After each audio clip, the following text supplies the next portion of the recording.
ای کسانی که دنیا شما را فریب داد، برای اندک چیز حیای خودتان، ناموس خودتان فروخته ایستاده. ای جوانا، مردها و زنهای فاحشه را پروردگار در دوزخ از شرمگاهاشان آویزان میکند. برای 5 لحظه 5 دقیقه فرصت و معیشت حیاتتان سوزانده ایستاده، شما را پروردگار از شرمگاهاتان در دوزخ آویزان میکند.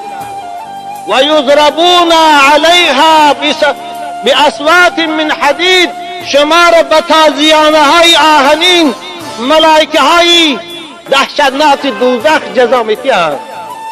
وقتی که فریاد میکشد این زن یا این مرد فاحشه، این ملائکه عذاب به سوی او با غضب نگاه کرده میگوید این هذا الصوت، کجاست این فریاد، کجاست این آواز؟ شما این آواز پیشتر فکر نکردی؟ وقتی که زنا میکردی، وقتی که با مرد نامحرم، با زن نامحرم صحبت میکردی میخندیدی، وقتی که 2 به 2 صحبت داشته خوشحال بودی. برای چه امروز یاد نکردی؟ برای چه خدا را مراقب خود ندانستی؟ برای چه فکر نکردی که من خدای دارم که او من دیدی ایستاده است؟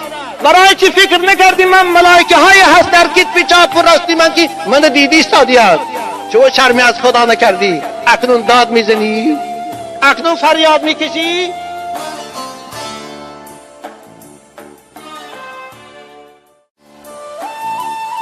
ای کسانی که دنیا شما را فریب داد،